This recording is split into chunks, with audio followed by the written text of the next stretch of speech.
세상을 살아오다 보니 제게도 정말 믿기지 않는 일이 생겼습니다.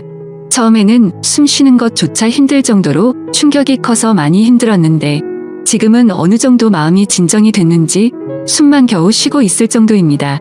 그래서 이제는 제 고민을 공유하고 다른 분들의 의견도 듣고 싶은 마음에 이렇게 사연을 보냅니다.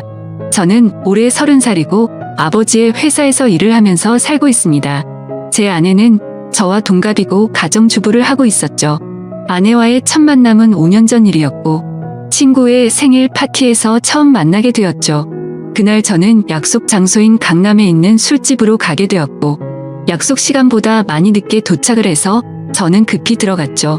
가게 안엔 많은 사람들이 모여서 시끌벅적 난장판이더군요. 그래서 저는 조금만 앉아 있다가 축하만 해주고 가야겠다 라고 생각하면서 자리에 앉았습니다.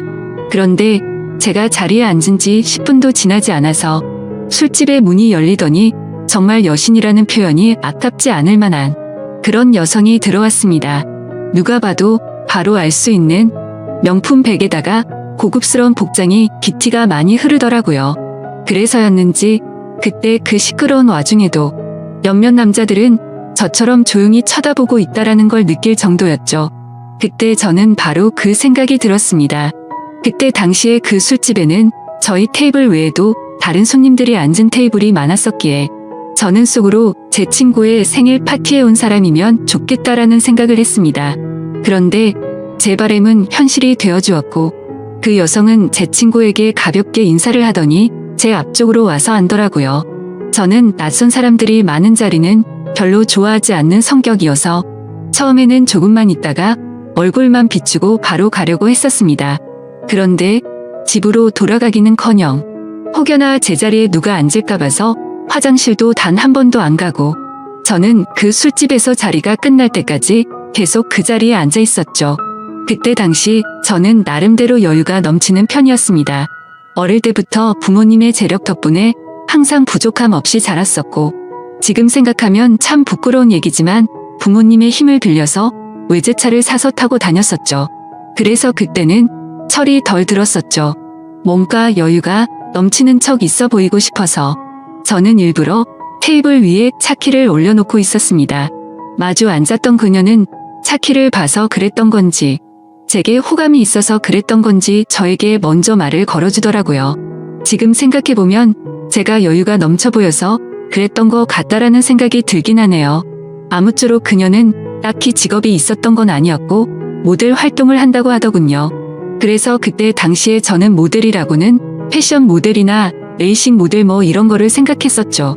그런데 알고 보니 전문적인 모델은 아니었고 SNS에서 제법 인기가 많았는데 광고 회사들이 화장품이며 옷이며 가릴 거 없이 가끔 홍보를 제안하는데 그럴 때마다 사용 후기 같은 걸 남기는 그런 프리랜서 개념의 일이었습니다. 나중에 결혼 후 들어보니 잘 벌 때는 월 500 이상 대기업 직원만큼도 벌어봤었고 못 벌 때는 월 100만 원도 못 벌 때가 있을 정도였으니 수입이 일정하지가 않았었더군요. 그래서 그녀와 저는 많은 대화를 나누었는데 그녀는 약간 율로족의 마인드가 강하더군요. 그때만 해도 율로족이 뭐지? 라는 생각을 했는데 알고 보니 미래를 위해서 현재를 희생하기보다는 미래 걱정은 접어둔 채 당장 현재를 즐기려고 하는 그런 마인드를 가진 사람이었습니다. 그래서 수익이 생기면 저축보다는 자신을 위해서 대부분의 돈을 지출한다고 하더라고요. 저도 그때는 제정신이 아니었던 것 같습니다. 콩깍지가 제대로 쓰였던 건지 제가 여유가 많았었던 편이어서 그랬던 건지 모르겠지만 그런 마인드를 가진 그녀가 왠지 자유로워 보였고 뭔가 멋있어 보이기까지 했습니다. 그런데 그런 사상이 얼마나 잘못된 건지 살아가면서 많이 느끼게 되었죠. 아무튼 그날 저희는 서로에 대해서 많은 이야기를 나누게 되었습니다. 자연스럽게 연락처를 교환했고 따로 약속을 잡아서 또 다시 만나게 되었습니다. 외모도 외모지만 성격도 제가 꿈꾸던 이상형이라고 생각이 들었죠. 그래서 저는 남자답게 먼저 고백을 했고 저희는 교제를 시작했습니다. 저희는 서로 이 사람과는 평생을 함께해야 될 사람이다 싶을 정도로 뜨거운 사랑을 나누었습니다. 그때는 저도 제정신이 아니었죠. 그녀가 원하면 뭐든지 주고 싶었고 뒤질은 생각조차 하기가 싫더라고요. 그래서 부모님의 카드로 미친 듯이 돈을 써댔고 아내는 그런 나날을 보내면서 행복에 겨워서 지내게 되었습니다. 그 당시 저는 공무원을 준비하고 있느라 따로 직업이 없었습니다. 그냥 무의미한 대학 생활과 군 생활 이후 형편없는 삶을 살고 있었죠. 아무튼 저는 이 여자와 평생을 함께 하고 싶은 마음에 만난 지 1년도 되지 않아서 평생을 함께 하자고 프로포즈를 했습니다. 제 아내는 제 프로포즈를 받아주었고 저희는 그렇게 어리다면 어린 나이에 빨리 결혼을 하게 되었습니다. 저는 학생이라는 신분으로 결혼을 시작하게 되었고 부모님의 지원 아래에 신혼생활을 보내고 있었습니다. 아내는 저를 만난 뒤로부터는 결혼 전에 하던 SNS 활동을 중단했었고 저희는 그렇게 집에서만 뒹굴면서 하루하루를 보내고 있었습니다. 제 부모님이 모든 생활비를 전액 지원해 주셨지만 저는 결국 공무원 시험에 떨어지게 되었고 좌절감에 빠져 있었습니다. 그래서 도저히 이런 생활을 이어나가는 건 아니다 싶었고 저는 사업이라도 해보는 게 어떨까라고 생각을 했습니다. 그때는 왜 그랬는지 모르겠지만 제 스스로 멍청하게도 자존감이 너무나 강했습니다. 그냥 제가 뭘 시작하면 언제든지 돈은 쉽게 따라올 거라고 착각 속에 살았던 거죠. 그래서 지인들 몇 명과 함께 사업을 구상하기 시작했고 부모님께 부탁을 드려서 저는 사업을 시작하게 되었습니다. 처음에는 생각보다도 훨씬 잘 되었습니다. 동업을 하게 된 지인들과 저는 열심히 발벗고 뛰었습니다. 그래서 이대로만 간다면 아버지를 넘어서서 훨씬 더 성공할 수 있겠구나 싶었죠. 그런데 그런 달콤한 꿈도 잠시였습니다. 왜 사업을 할 때 절대로 동업을 하지 말라고 하는지 알겠더군요. 돈 문제로 서로가 부딪히게 되더니 결국에는 사업은 엉망진창이 되었습니다. 아무래도 입장이 다 달랐었죠. 누군가는 자금을 투자했고 누군가는 발로 뛰었고 그러다 보니 굳이 서로가 필요 없는 존재로 여기게 되었고 분열이 되었던 거죠. 결국 남보다 더 못한 사이가 되면서 서로가 각자 제 갈 길을 가게 되었고 엎친 데 덮친 격으로 제가 했던 사업의 시장도 경쟁이 치열해졌습니다. 어떻게든 버티고 또 버텨봤지만 앞으로의 전망이 없다고 판단되어서 결국에는 사업을 포기하고 또다시 백수의 길을 걷게 되었습니다. 그때부터는 점점 부모님 뵙기도 부끄러웠고 제 자신에 대한 자존감이 낮아질 대로 낮아졌습니다. 저는 신경이 날카로워졌고 그런 저를 걱정해 주시는 부모님과도 큰 싸움을 하게 되었습니다. 무슨 자신감인지 다 필요 없으니까 저한테 연락을 하지 말라고 하면서 부모님과 연락도 끊게 된 거죠. 부모님도 그때는 지칠 대로 지치셨는지 완강하셨습니다. 무엇보다도 아내는 그런 제게 엄청나게 불만을 가졌고 매일같이 짜증을 냈습니다. 지금 당장 우리 둘 다 수입이 없는데 그렇게 싸우면 우리 생활을 어떻게 하느냐고 말이죠. 그래서 저는 쓸데없는 자존심으로 내가 어떻게든 먹여 살릴 테니까 걱정하지 말라고 했고 그날부터 할 수 있는 일은 뭐든지 했습니다. 쓸 수 있는 게 몸뚱아리밖에 없다 보니 배달 대행도 해보고 대리기사도 뛰었습니다. 그렇게 1년 동안 겨우 입에 풀칠하면서 버텨갔지만 도저히 미래에 대한 비전이 안 보였습니다. 그래서 결국 저는 부모님께 사죄를 드리게 되었습니다. 그동안 실망시켜드린 죄스러운 마음을 보답하기 위해서 아버지 회사로 들어갔습니다. 아버지 회사는 동생이 대학을 포기한 채 사업을 돕고 있었고 동생이 그 사업을 이을 예정이었습니다. 저 또한 아버지의 뒤를 이을 생각으로 들어간 건 아니었고 그래도 하루 벌어 하루 먹고 사는 인생보다는 기술이라도 배우는 게 낫겠다 싶어서 들어가게 된 거였죠.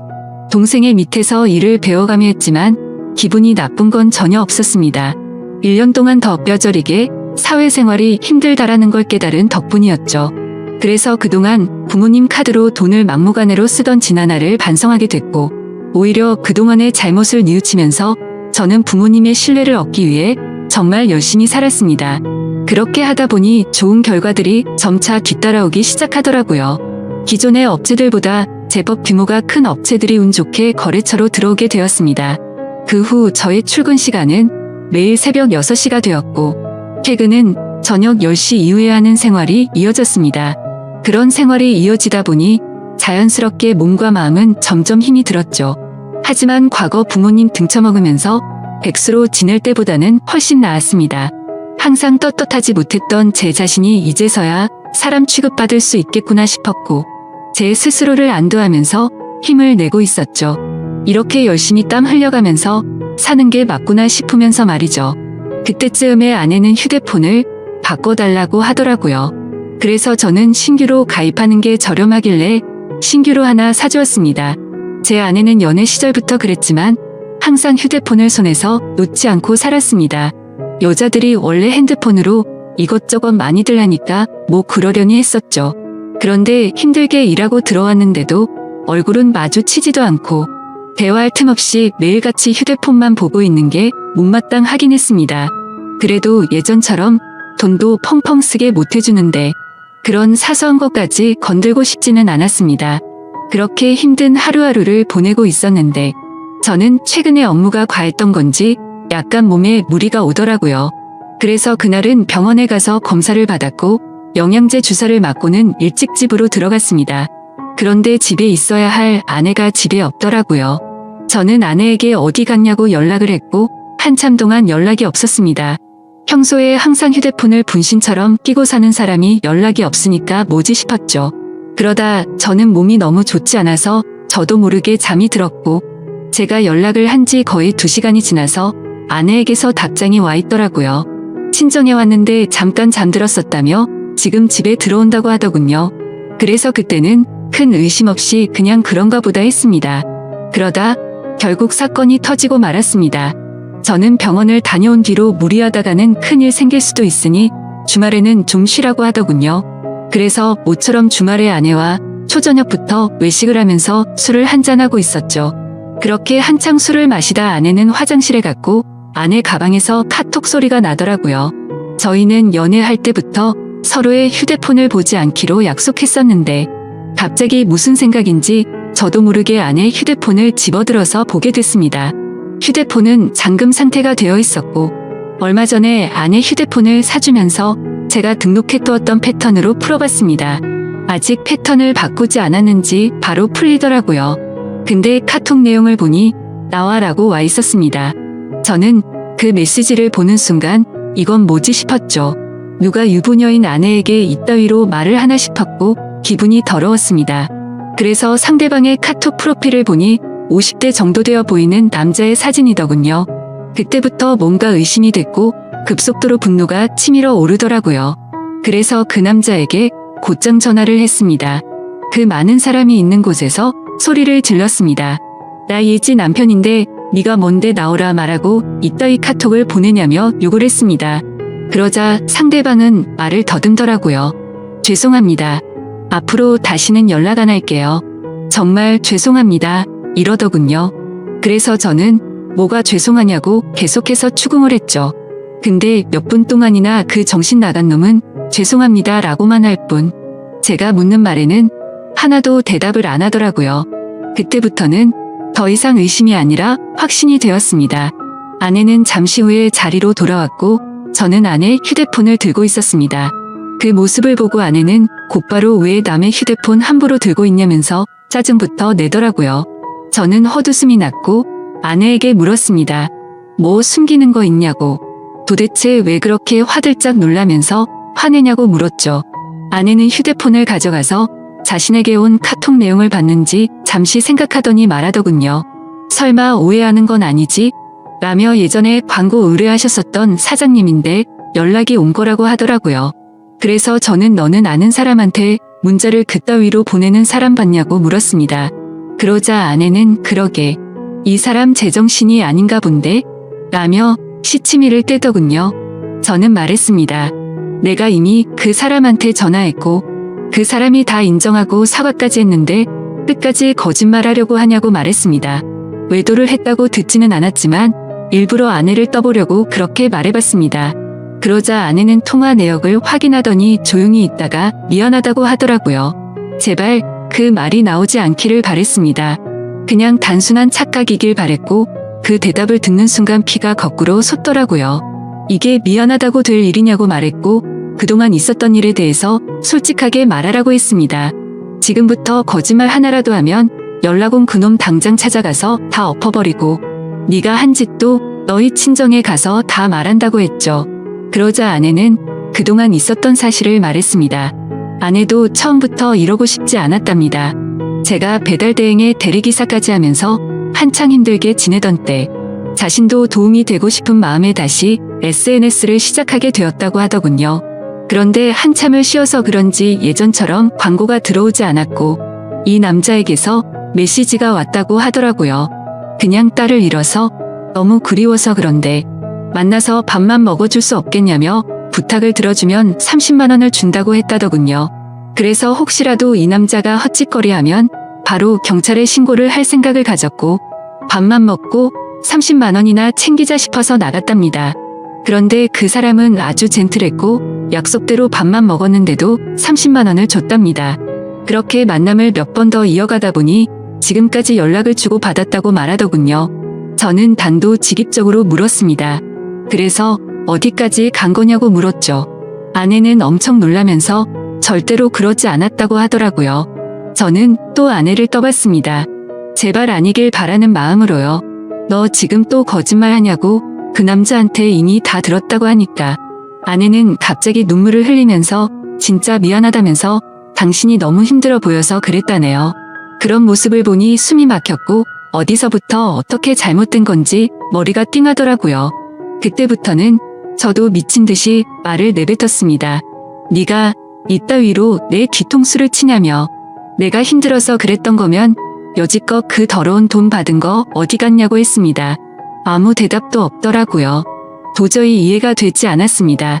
제가 힘들어 보여서 그랬다더니 그 더러운 돈으로 뭘 했을지 뻔히 보였죠. 저는 도저히 그 자리에서 같이 얼굴을 마주할 자신이 없어서 일단 집으로 꺼지라고 하고는 저는 그 자리를 떴습니다. 그날 이후로 저는 밥은 하루에 한 끼도 제대로 먹지도 못하고 억지로 먹어도 심각한 스트레스 때문인지 전부 토하게 되었습니다. 며칠이 지나서 아내를 불렀습니다. 아내는 별로 힘든 것도 없었는지 별로 달라진 모습이 없더군요. 제 모습을 보자마자 왜 이렇게 말랐냐면서 자신이 정말 미안하다고 하더라고요. 저는 아내에게 말했습니다. 너는 돈이 그렇게 좋냐고. 내가 잠깐 힘들게 하니까 그새를 못 참고 그렇게 곧바로 다른 남자한테 붙어 먹으면서 그 더러운 돈으로 네가 사고 싶은 거 사면서 좋았냐고 했습니다. 그러자 마음이 너무 많이 불편했답니다. 근데 여자한테 필수적으로 필요한 화장품이며 여성용품을 샀고 사치를 부리지 않았다면서 핑계를 대더라고요. 제가 나름대로 1년 동안 열심히 일해가면서 벌어다 준 돈은 돈이 아닌가요? 저는 그동안 내가 집에 넣어준 생활비는 어디다 썼냐고 거짓말하지 말라고 했습니다. 아내는 사실 친정에서 돈이 필요하다고 해서 거기다가 생활비를 보내줬다고 하더군요. 진짜 너무 어이가 없고 기가 막혔습니다. 아내와 제가 결혼을 할 때 돈 한 푼도 보태지 않았던 친정이고 제 부모님과 다투고 밥 사 먹을 돈도 없어서 도움을 청했을 때 매정하게 거절했던 장인 장모였습니다. 근데 그런 인간들한테 제가 피땀 흘려번 돈을 보냈다고 하네요. 이 말을 아내에게 하면서 네가 도대체 생각이 있냐고 물었습니다. 그러자 그럼 어떻게 하냐며.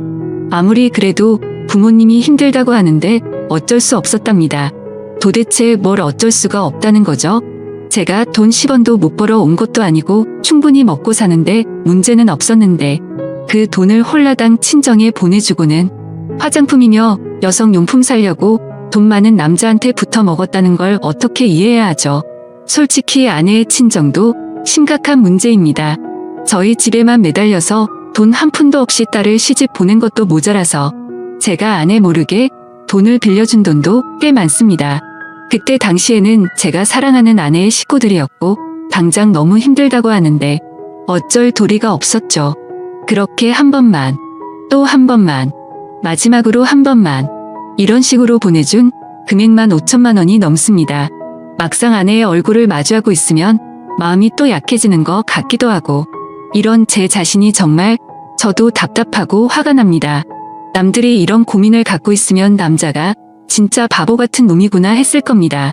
그런데 막상 제게 이런 일이 생겨버리니 아닌 걸 알면서도 단호하게 내쳐지지가 않네요.